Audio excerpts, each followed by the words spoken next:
Welcome to Tsunami Books. I could almost read it, but I didn't.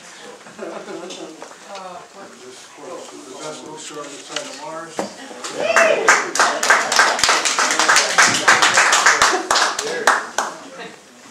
And tonight, I should mention that this is the third Saturday reading series on the third Saturdays of every month.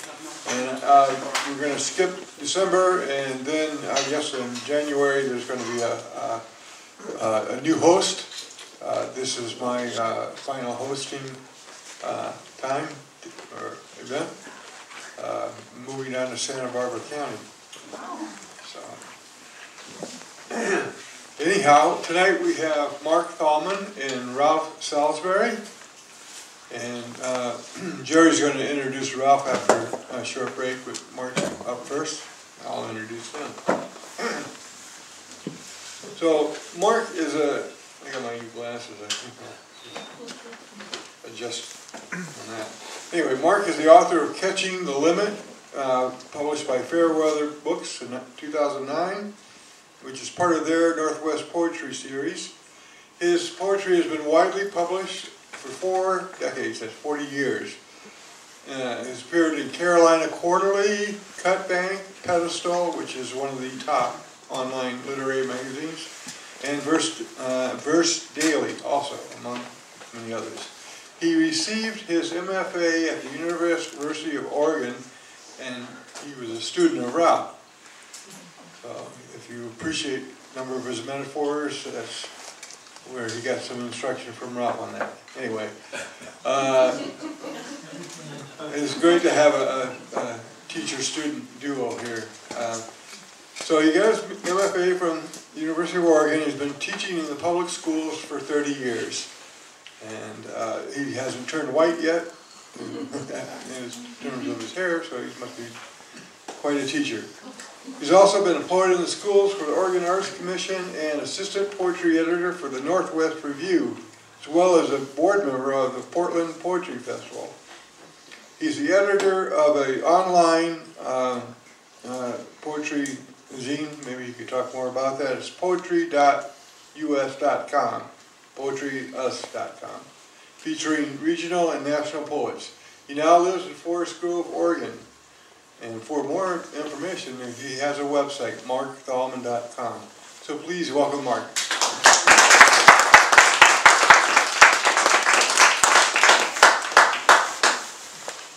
Well, thank you all for being here. And thank you, Charles, for the introduction. And I want to thank Ralph for inviting me to read with him. It's an honor to be here. I'll be reading a lot of new work today. Most of the poems have been published in the last year and a half. And there are a few which have yet to be published.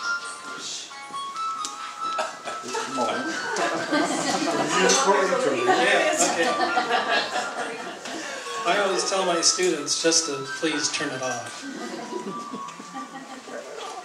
And I don't confiscate their phone unless it happens again.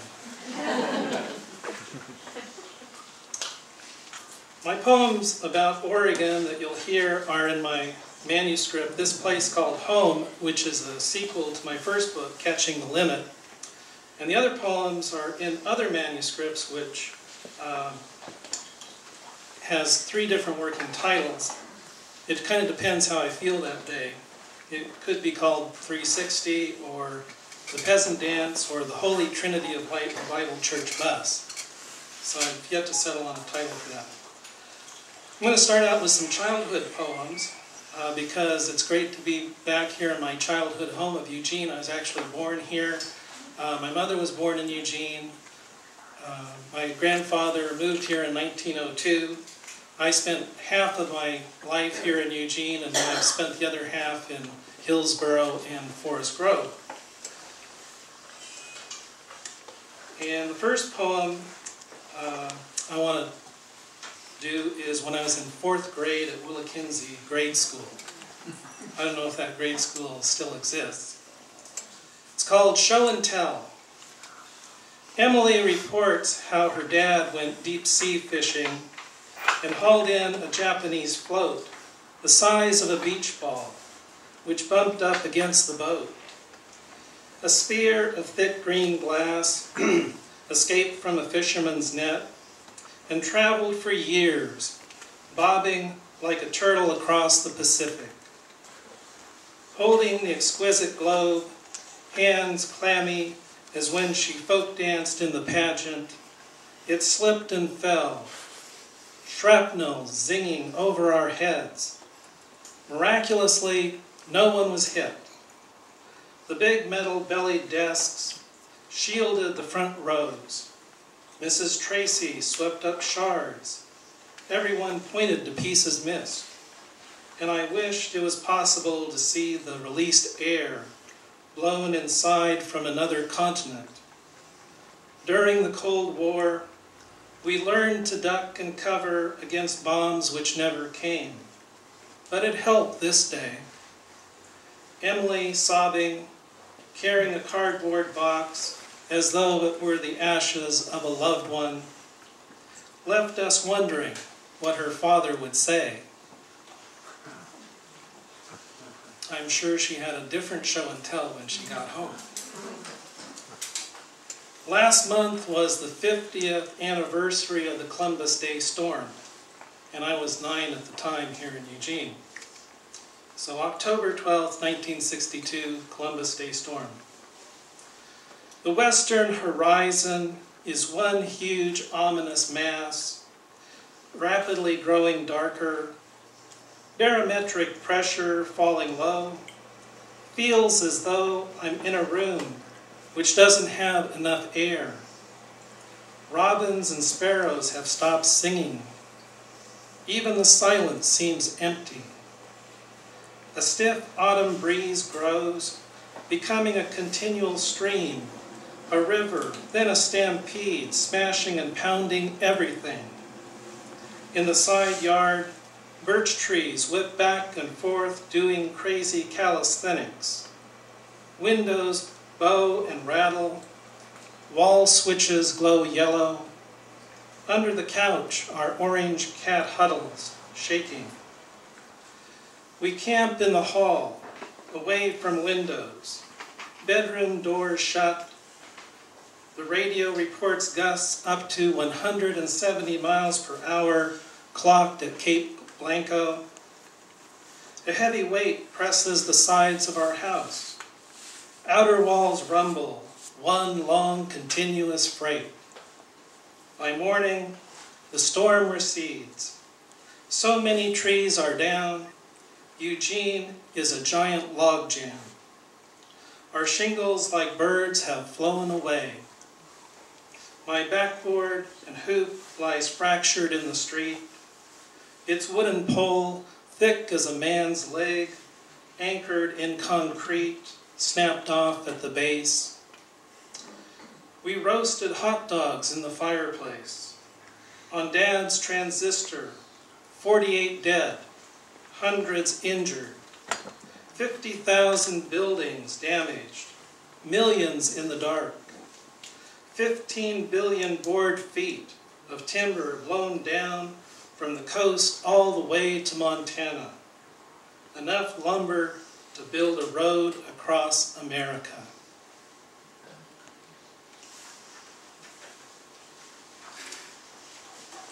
As a grade schooler, I was really into baseball, and I collected baseball cards. And that was the era of Mickey Mantle, Roger Maris, Hank Aaron, and Willie Mays.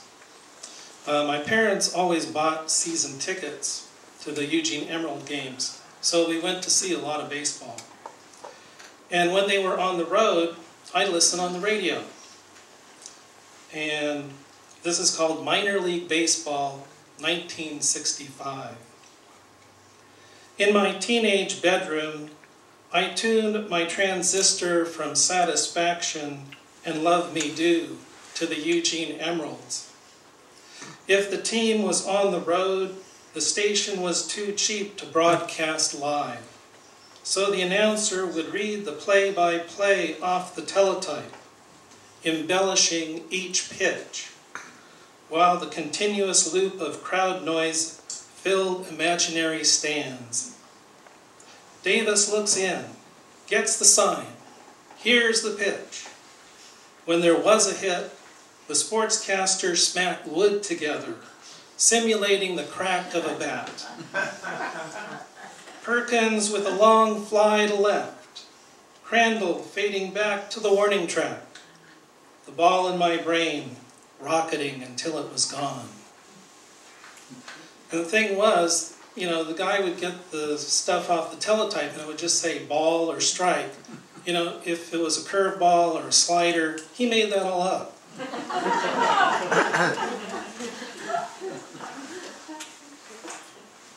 The next 3 poems are so new they're still under construction. I teach 5 classes of English every day, and grading essays used to be a difficult chore with 130 students. But this year, with all the overcrowding, I have 160 students. And it becomes unrealistic. If I spend 5 minutes per paper, I'm looking at 13 hours and a half of grading just for that one assignment. And I don't know where that time comes from. I like to sleep sometime. So this one's called Grading Papers. Grading papers.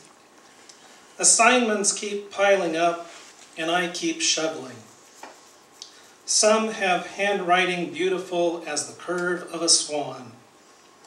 And then there are those who mangle every letter. I tell my students, don't write so small, it looks like ants walking across the page. And don't write so big, each word is a herd of elephants trooping trunk to tail. There are those who space their words so wide, termites have tunneled through every paragraph. At the first of every year, I have to explain the concept of margins and why paragraphs don't slant like buildings falling down in an earthquake. If only they could learn the grace of calligraphy, not the thumbing of electronic type, ready to travel at the speed of light.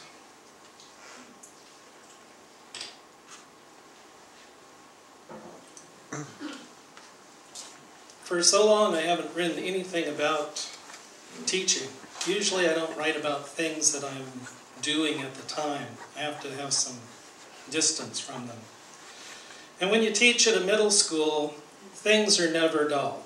If you get bored, you just wait 5 minutes and something weird will happen. This is called bus duty.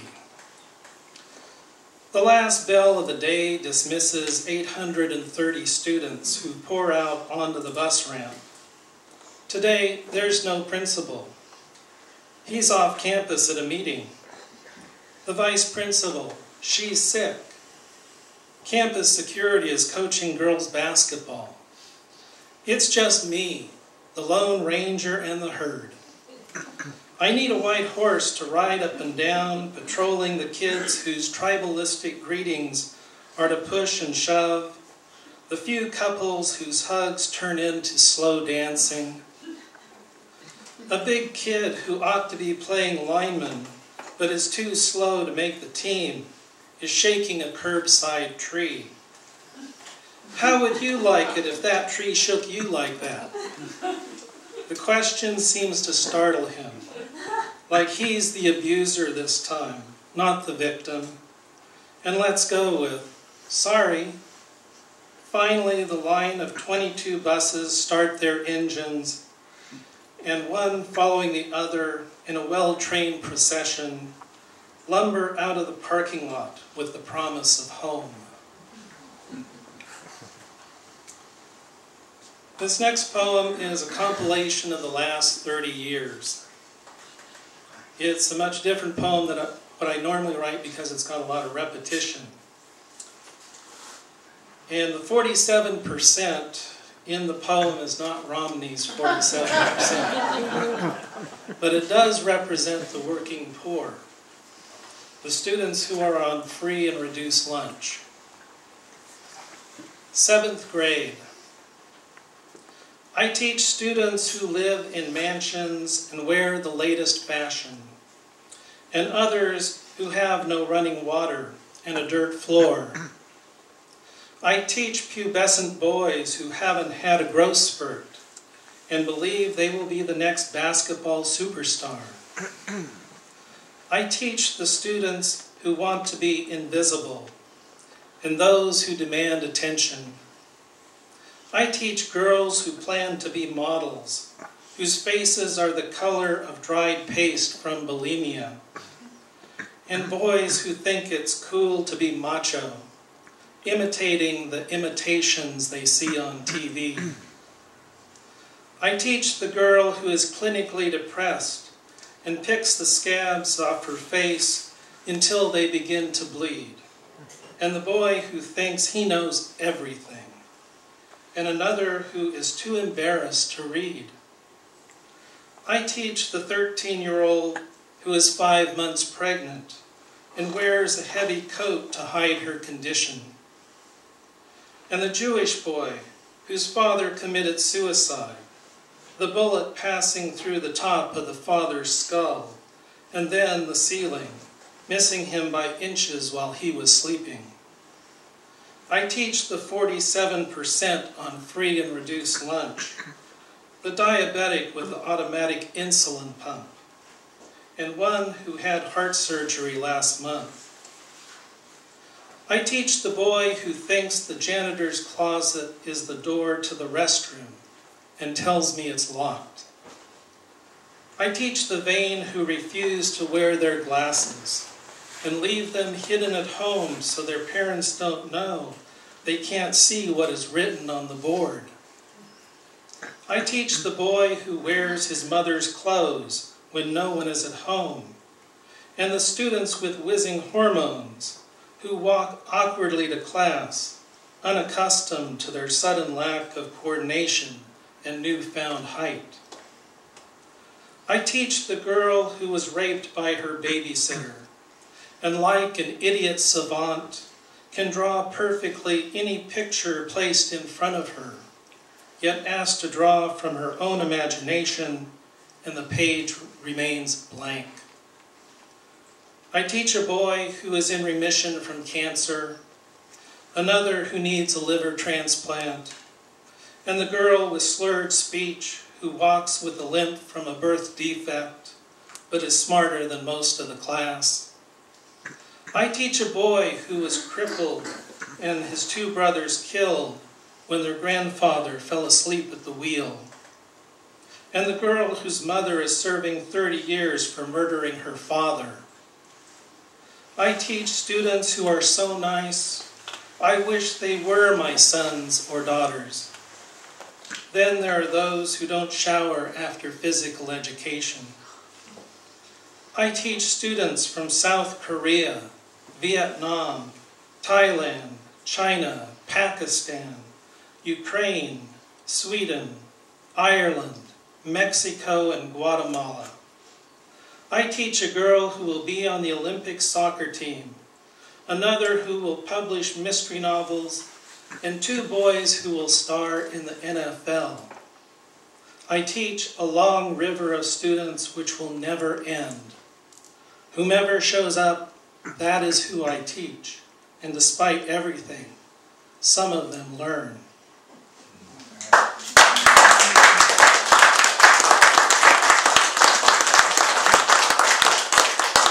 you. That's becoming a hit on the underground poetry.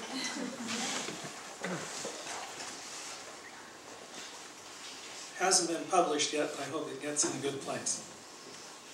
Now for a change of pace, this is an Oregon poem about Forest Grove called Late July Harvest. Inside a small thicket, surrounded by ripe wheat, a doe and fawn sleep. Through afternoon heat, a combine, a giant beast, rumbles steadily toward them. The deer stay low, ears folded, eyes closed, against the whirlwind of noise, glinting steel. Not until the sun and moon briefly share the sky do they rise and step cautiously to the edge of the field, fading in the dimming light. The warm breeze pungent with hay and fallen plums from the abandoned orchard. And the next three poems are about Odell Lake. It's at the top of the Willamette Pass, if you haven't been there. My grandparents used to have a cabin there. This is called Spring Fishing. Fog so thick, we float on the lake like the souls of the dead. A shore does not exist, only this plain of water and the gray glow emitting from mist. The boat slips imperceptibly as a pine needle on slow currents. Occasionally, shadows of fishermen drift by in their eternal quest. There is an ageless eloquence, man holding pole, pole holding line, hook holding bait, cast down in darkness with shining shapes, waiting for the pull.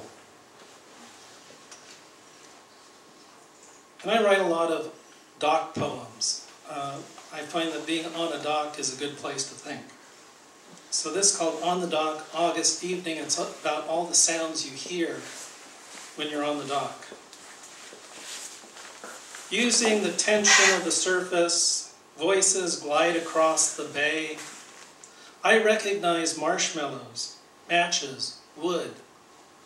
Perhaps the current from Trapper Creek, emptying glacial melt, helps propel each word along.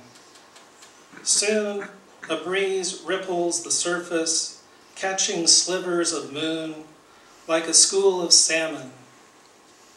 Gradually, the wind becomes strong enough to sweep every syllable away. Then the lake struggles to speak. Its many tongues lap volcanic sand with a soft, steady rhythm. Crickets repeat their chorus under the cosmos, while high in a fir, an owl questions the night. Heading south, a long freight rumbles past the summit and slowly fades, a thought ebbing away. I can still hear grandfather say, by late summer, troll slow and keep your lines deep. Which is also true of poetry. You want to keep your lines deep. And when I was 21, I was in an accident and I blew myself up. I wasn't trying to, but it was a case of that my grandfather didn't write down all the instructions that he thought I should know to light the furnace. So lighting the furnace is the name of this. Returning to the cabin after my swim, a chill seeps in like the lengthening and merging fir shadows. I push the button twice to prime the gas, strike a match, but the pilot light doesn't ignite a feather of blue flame. After 3 attempts, I double-check grandfather's list, give it one last try, match head flaring, and this small drop of light explodes like a star. Instinctively, I duck, forcing air from lungs, eyes tight, as the fireball torches the air around me. In the bathroom mirror, scorched skin, eyebrows singed. I comb cinders into the sink for an hour. Hair putrid as burned plastic. I almost pulled a Sylvia Plath and wasn't trying. Whiskey over ice, I sip it slow, press the cold glass against my throbbing arm. All night, the moon glitters across the lake, sinks below a silhouette of distant peaks. From now on, I use only the fireplace.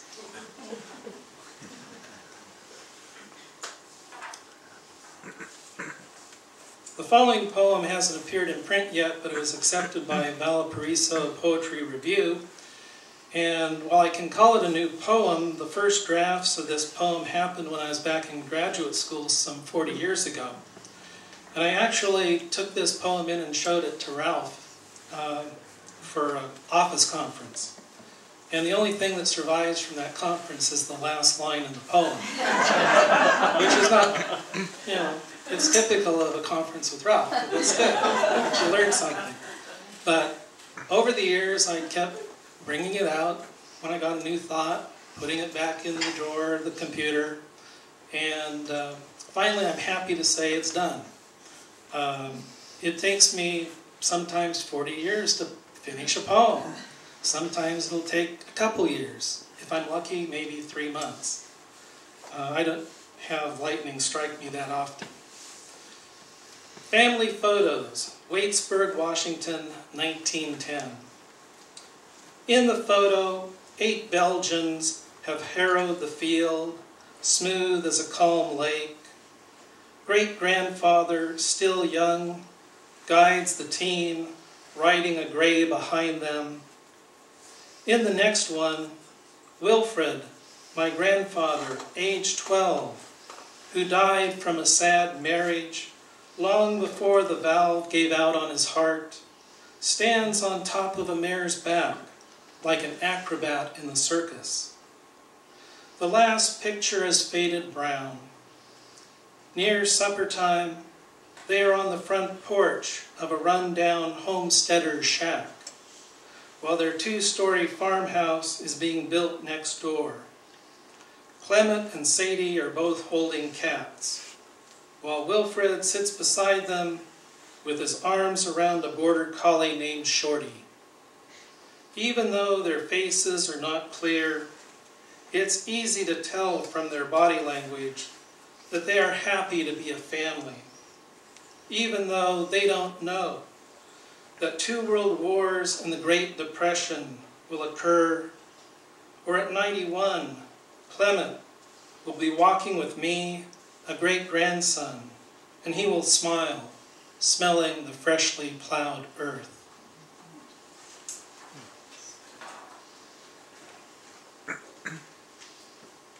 I have just time enough for maybe one last poem. So it's going to be a poem about Ralph Salisbury, which he's heard before. And this comes from a photo that Ingrid sent me. This is called Where Water Laps the Shore, which I think is a good introduction for Ralph's reading. With sunbonnet and green plastic watering can, the little girl is too young to understand that her grandfather's hand she holds was once struck by lightning. Signed Air Force induction papers, so he, underage, part Cherokee, could leave the Iowa farm where he hunted and have enough to eat. Ride in the bellies of bombers, a gunner, fingers flexing triggers to blast a Zero or a Messerschmitt. Behind his back, racks of bombs ready, a different thunderstorm. All this matters, but to her, having enough water is important. The liquid she holds is like time. Deep-moving currents take thousands of years to circulate around the globe and flow into her pitcher. She knows grandfather's grin beneath the gray-trimmed mustache and begins to rinse his sandy feet. Their histories, like water, converge, mingle. What better present could either of them ask? Thank you.